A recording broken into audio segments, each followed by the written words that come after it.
सभी को प्रणाम। ये रही चैनल का डिस्क्लेमर। सीड्स ऑफ विजडम कुछ ऐसे बीज हैं ज्ञान के, जिसको अगर आप जान ले और समझ ले तो ये जो पूरा रिटर्निंग प्रोसेस है, कैसे उसे फ्रूटफुल किया जाए और आगे कैसे काम करना है, वो भी आप जान सकेंगे। वो क्या है कि लोग बहुत बातें करते हैं, लाइट बॉडी बनेगा, क्रिस्टल बॉडी बनेगा, लिक्विड क्रिस्टल बॉडी बनेगा, ये बनेगा वो बनेगा।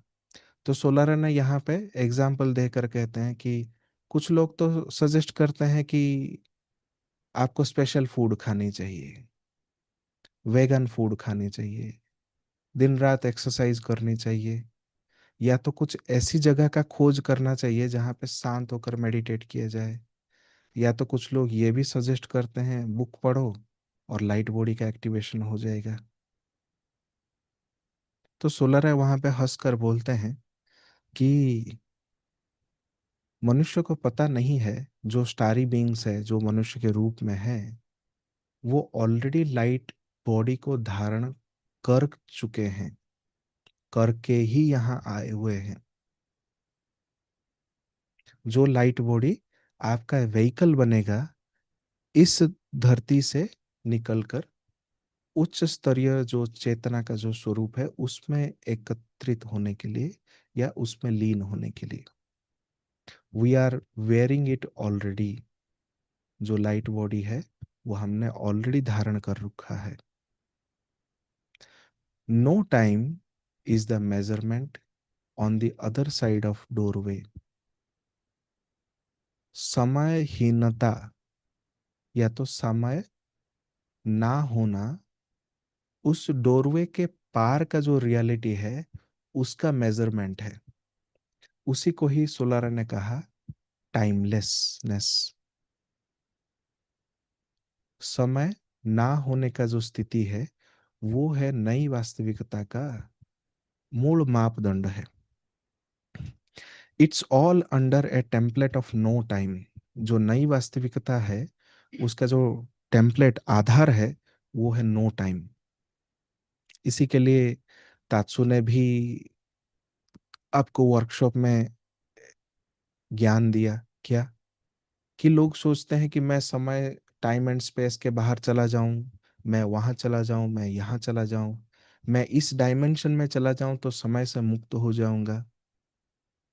तो तात्सु ने वर्कशॉप में क्या कहा था, ये कहा कि अगर एक बार जब आप अपना जो एनर्जी है वो नो टाइम जोन में चले जाए या तो नो टाइम के शाश्वत स्थिति में चले जाए, तब आप 3D जगत में कुछ कार्य नहीं कर सकते। इसीलिए बेहतर है कि आप जितना समय इस जगत में है अपना जो दैविक रेस्पॉन्सिबिलिटी है उससे पूरा करें। अदरवाइज किलो के भाव में ऑलरेडी उच्च स्तरीय जगत में लोग बैठे हैं, वो लाचार हैं कि वो इस जगत में आ नहीं सकते और वो कार्य कर नहीं सकते। जिसका एग्जाम्पल डॉक्टर नरुदा के इंटरव्यू में भी बताया गया। क्या बोला गया कि जो थर्ड बबल है उसमें ऐसे हायर कॉन्शियसनेस के बीइंग्स हैं जो बबल वन में आकर कार्य तो करना चाहते हैं, क्योंकि वो टाइम एंड स्पेस से बाहर है। वो सभी चीजें देख पा रहे हैं जो चीजें हो चुकी है और जो चीज होने वाला है, लेकिन वो लाचार हैं क्योंकि उनके पास ना शरीर है, ना उनके पास वो कॉन्शियसनेस है जिसके माध्यम से वो बबल वन में कार्य कर सके। यही समझ है जानने और मानने वाले में,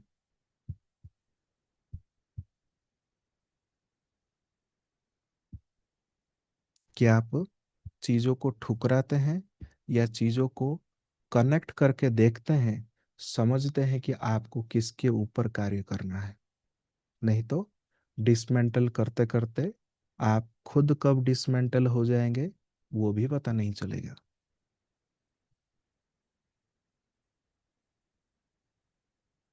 और ये जो नो टाइम का जो स्थिति है, यही असल में न्यू रियलिटी को लेकर आ रहा है। तो इससे क्या समझ सकते हैं? 3D में जो खेल आप कर रहे थे, वो खेल का अंत होने जा रहा है। Each of us does have wings. एक और इम्पोर्टेंस बताया गया कि जो लाइट बॉडी का जो भी है, आप प्रोजेक्शन कर रहे थे कि लाइट बॉडी एक्टिवेशन करना है, ये करना है, वो करना है, हजार हीलर हजार रुपए, हजार हजार रुपए ले रहे हैं लाइट बॉडी का। इनका वजन बढ़ रहा है लेकिन लाइट नहीं हो रहा है। ये असल में छल है, पैसा खींचने का। मैं डीएनए एक्टिवेशन के ही सेशन में 2.5 साल पहले ही बोल रहा था कि आप इसमें पैसा खर्च मत करो। सोलारा ये 1992 से बोल रही है। एक और चीज बोल रही है कि each of us does have wings. हम में से हर एक का ए पेयर ऑफ विंग जो है वो है। इससे तो मुझे पूरा कनेक्शन फील होता है वो विंग मेकर्स का टीचिंग का। सोलारा जो विजनरी है वो 92 से बता रही है। 96 में तो डॉक्टर जामिसन नरोदा का इंटरव्यू हुआ है, और साल 2004 में पब्लिश हुआ है।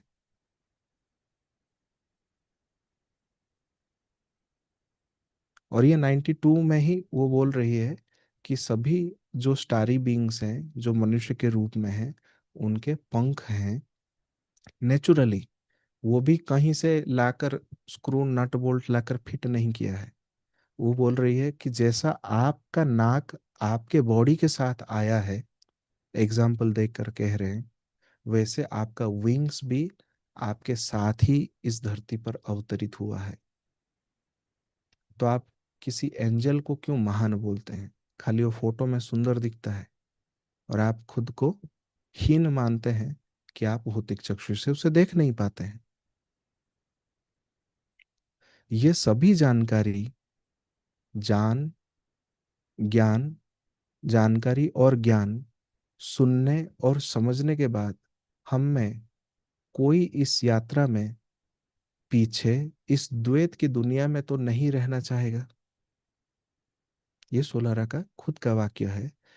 यहाँ तक अगर आपने समझ लिया है, सुन लिया है, तो आप में से कोई भी व्यक्ति ये नहीं चाहेगा कि ये लाइट एंड डार्क के गेम में आप पड़े रहेंगे करके। कोई नहीं चाहेगा।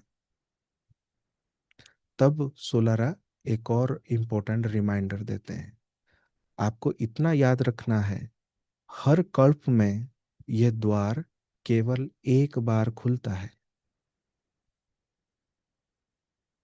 हर इयॉन्स में ये जो एसेंशन का द्वार है वो एक बार खुलता है और एक बार बंद होता है। चलो ये भी ठीक है। दूसरा कंडीशन क्या है? दूसरा कंडीशन ये है कि केवल एक जीव के रूप में ही इससे हम गुजर सकते हैं। अभी हमारा कुछ दिन पहले ग्रुप में मीटिंग हो रही थी, तो उसमें क्या कहा गया? चाबी एक है, और चाबी के जो हर एक पीस जो है हमारे पास है, और हम में से हर एक को ही उस चाबी के पीस को एक साथ रखना है, तब वो एक चाबी बनेगा। वो एक चाबी को एक साथ मिलाकर एक साथ अगर घुमाएंगे तो एक डोरवे खुलेगा, और हमें प्रकाश के एक जीव के रूप में उससे एसेंड होकर निकलना है।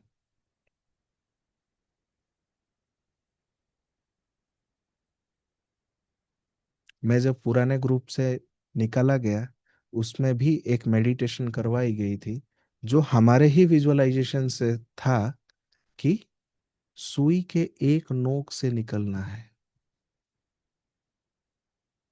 यही अंतर है जानने और मानने वाले में। आपका खोज अगर यहाँ तक सटीक हो रही है, तो आप किसी भी व्यक्ति को डिसमेंटल नहीं करेंगे, क्योंकि सभी व्यक्ति इस प्लेनेट पर आए हैं कार्य करने के लिए, जो आपके जैसे ही हैं। आपको खुद स्पेशल नहीं लगते हैं, लेकिन दूसरा व्यक्ति स्पेशल लगता है। तो कंडीशन जो दूसरा बताया गया, ये हम सभी के लिए एक अलर्ट करने वाली बात है कि हम सभी प्रकाश के एक जीव के रूप में ही उस एसेंशन डोरवे से निकल सकते हैं। यानी कि हमें यूनाइट होकर निकलना पड़ेगा अगर एसेंशन डोरवे के लिए कार्य कर रहे हैं, या उसके लिए जो भी खेल रच रहे हैं। ये है रेफरेंस। और जो साथी हमें फाइनेंशियली सपोर्ट करना चाहते हैं हमारे इस रिसर्च वर्क को, क्योंकि इसमें काफ़ी सारा मेहनत लगता है, तो आप हमें फाइनेंशियली भी सपोर्ट कर सकते हैं, जिससे हमको आगे का वर्क करने में मदद मिलेगा। क्योंकि बिहाइंड द सीन भी हम बहुत सारे ऐसे कार्य कर रहे हैं जिसमें फाइनेंशियल लागत की ज़रूरत पड़ती है। सो इसके साथ आज का लाइव सेशन को यहाँ पे एंड करते हैं। तब तक के लिए आपसे आज्ञा लेते हैं। सभी को प्रणाम।